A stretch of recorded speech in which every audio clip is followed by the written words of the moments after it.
പ്രശസ്ത തമിഴ് നടനും സംവിധായകനുമായ കെ ഭാഗ്യരാജ് അന്തരിച്ചു. ഹൃദയാഘാതത്തെ തുടർന്ന് ചെന്നൈയിൽ സ്വകാര്യ ആശുപത്രിയിലാണ് അന്ത്യം.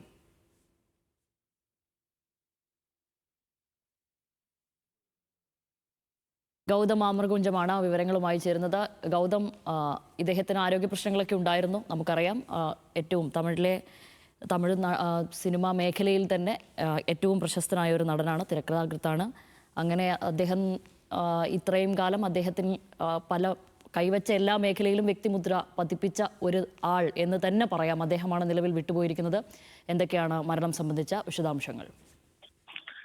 ഫാമിലി തെന്നിന്ത്യൻ സിനിമാ ലോകത്തെ സംബന്ധിച്ചിടത്തോളം, സിനിമ ആസ്വാദകരെ സംബന്ധിച്ചിടത്തോളം വലിയൊരു നഷ്ടം സംഭവിച്ചിരിക്കുന്നു. തമിഴ് സിനിമയെ സംബന്ധിച്ച് ഒരു യുഗത്തിന് അന്ത്യം കുറിച്ചുകൊണ്ടുള്ള ഏറ്റവും വേദനാജനകമായ വാർത്തയാണ് പുറത്തുവരുന്നത്. കെ ഭാഗ്യരാജ് അന്തരിച്ചിരിക്കുന്നു. അദ്ദേഹത്തിന്റെ മരണം സ്ഥിരീകരിക്കപ്പെട്ടിരിക്കുന്നു. ചെന്നൈയിലെ അപ്പോളോ ആശുപത്രിയിൽ ചികിത്സയിലിരിക്കെ ഹൃദയാഘാതത്തെ തുടർന്നാണ് മരണം എന്നാണ് ഇപ്പോൾ നമുക്ക് ലഭിക്കുന്ന വിവരം.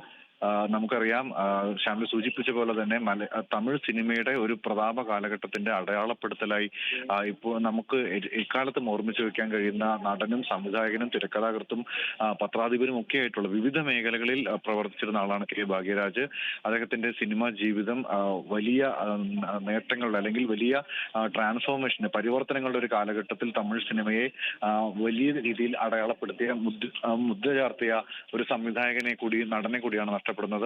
സംവിധായകനായും നടനായും അദ്ദേഹം മലയാളികൾക്ക് പോലും വലിയ തരത്തിൽ സ്വീകാര്യനായിരുന്ന, ഒരുപക്ഷെ തമിഴ് സിനിമയുടെ അതിർവരമ്പുകൾക്ക് അപ്പുറത്തേക്ക് തന്റെ ചലച്ചിത്ര ഭാഷ്യം കൊണ്ട് ജനഹൃദയങ്ങളിൽ, പ്രേക്ഷക ഹൃദയങ്ങളിൽ ഇടം നേടിയ ആളാണ് കെ ഭാഗ്യരാജ്.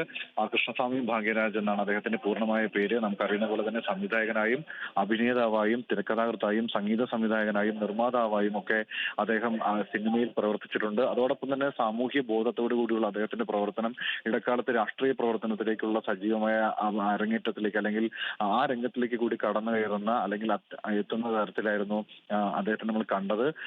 നിരവധി ചിത്രങ്ങൾ ചലച്ചിത്ര ജീവിതത്തെ സംബന്ധിച്ച് 1977 മുതൽ തുടങ്ങുന്ന അദ്ദേഹത്തിന്റെ സിനിമാ ജീവിതം പിന്നീട് ഇങ്ങോട്ട് ഇപ്പോൾ ഈ നിമിഷം വരെയും അദ്ദേഹം നടത്തിയിട്ടുള്ള ഇടപെടലുകൾ സിനിമയുമായി ബന്ധപ്പെട്ടിട്ടുള്ള പ്രവർത്തനത്തിലും അതിന്റെ ടെക്നിക്കൽ സൈഡിലും അതോടൊപ്പം തന്നെ അതിന്റെ അവതരണത്തിലും കഥകൾ സ്വാംശീകരിക്കുന്ന രീതിയിലും ഒക്കെ കൊണ്ടുവന്നിട്ടുള്ള പരിവർത്തനവും പുതിയ ചലച്ചിത്ര ഭാഷയും നമുക്ക് ഒരു കാലത്തും മറക്കാനാകില്ല എന്നതാണ് ഏറ്റവും പ്രധാനപ്പെട്ട കാര്യം.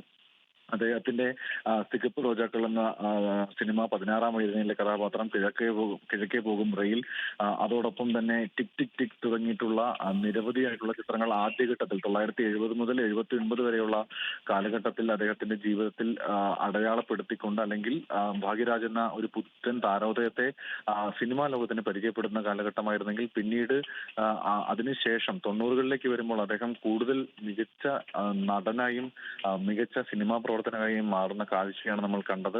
1991 മുതലാണ് അദ്ദേഹം ഈ തിരക്കഥ എഴുതിക്കൊണ്ട് സംവിധാനത്തിലേക്ക് കടക്കുന്ന ഈ ഒരു സാഹചര്യത്തിലേക്ക് അല്ലെങ്കിൽ നടനായും തിരക്കഥാകൃത്തായും മാറുന്ന സാഹചര്യം ഉണ്ടാകുന്നത്.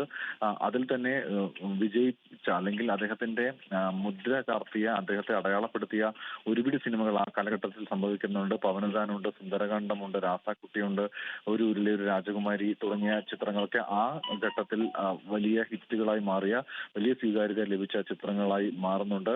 അതിനുശേഷം 2000-ൽ തുടങ്ങി അദ്ദേഹത്തിന്റെ പുതിയ കാലഘട്ടത്തിലുള്ള സിനിമകളുമായി ബന്ധപ്പെട്ടുള്ള ചർച്ചകൾ അല്ലെങ്കിൽ അതുമായി ബന്ധപ്പെട്ടുള്ള ഇടപെടലുകൾ നമ്മൾ പരിശോധിക്കുമ്പോഴാണ് അദ്ദേഹത്തിന്റെ വ്യത്യസ്തമായ ഭാവങ്ങളിലുള്ള കഥാപാത്രങ്ങൾ പ്രേക്ഷകരിലേക്ക് എത്തുന്നത്. ഒരുപക്ഷെ ആദ്യഘട്ടത്തിൽ സ്വഭാവ നടൻ എന്ന നിലയിൽ ശ്രദ്ധയാർജിക്കുകയും ചില ഘട്ടങ്ങളിൽ നെഗറ്റീവ് ഷെയ്ഡിലുള്ള കഥാപാത്രങ്ങളായി വരികയും ചെയ്ത ഭാഗ്യരാജിനെ പിന്നീട് കോമഡി കഥാപാത്രങ്ങൾ ചെയ്യുന്ന, ഹാസ്യ കഥാപാത്രങ്ങളെ അവതരിപ്പിക്കുന്ന, ഒരുപക്ഷെ നമുക്ക് വലിയ സ്വീകാര്യത നേടുന്ന, കുടുംബത്തിലൊക്കെ തന്നെ കുടുംബ പ്രേക്ഷകർക്കിടയിൽ വലിയ സ്വീകാര്യനായി മാറുന്ന ഭാഗ്യരാജിന്റെ കഥാപാത്രങ്ങൾ 2000-ൽ തുടങ്ങി നമ്മൾ കാണുന്നുണ്ട്. അവിടെ നിങ്ങോട്ടുള്ള സിനിമകളിൽ അദ്ദേഹം അത്തരത്തിലുള്ള കഥാപാത്രങ്ങൾ ചെയ്യുകയും പ്രേക്ഷകരിലേക്ക് കൂടുതൽ എത്തുകയും ചെയ്തിട്ടുണ്ട്. ആ, വലിയ ഒരു പരിവർത്തന കാലഘട്ടത്തിൽ, അതായത് 1970-കളിൽ നമുക്കറിയാം, തമിഴ് സിനിമയെ സംബന്ധിച്ചിടത്തോളം പുതിയ ചലച്ചിത്ര ഭാഷ്യത്തിൽ സിനിമകൾ വരുന്ന സാഹചര്യമാണ്. ആ സാഹചര്യം മുതൽ പിന്നീട് ഇങ്ങോട്ട് ഏറ്റവും പുതിയ ട്രെൻഡിൻ സമയത്ത് പോലും അദ്ദേഹം നമുക്കൊപ്പം ഉണ്ടായിരുന്നു. അദ്ദേഹത്തിന്റെ ചലച്ചിത്ര ഭാഷ്യത്തിൽ ആ മാറ്റം വരുത്തി അദ്ദേഹം സിനിമയ്ക്കൊപ്പം സഞ്ചരിച്ചു. നിരവധിയായ ഹിറ്റ് ചിത്രങ്ങൾ അദ്ദേഹം അഭിനയിച്ചതിൽ തന്നെ നമുക്കറിയാവുന്നതുപോലെ രജനീകാന്തിനോടൊപ്പമുള്ള ചിത്രങ്ങളുണ്ട്, കമൽഹാസനോടൊപ്പമുള്ള ചിത്രങ്ങളുണ്ട്, വിജയകാന്തിനോടൊപ്പമുള്ള ചിത്രങ്ങളുണ്ട്. അതേപോലെ തന്നെ പുതിയ തലമുറയിൽപ്പെട്ട വിജയിയുടെയും അതോടൊപ്പം ജയൻ രവിയുടെയും ഒക്കെയുള്ള പുതിയ കാലഘട്ടത്തിലുള്ള ആളുകളോടൊപ്പവും ഹിറ്റ് ചിത്രങ്ങളിലേക്ക് അദ്ദേഹം ഭാഗമാകുന്നു.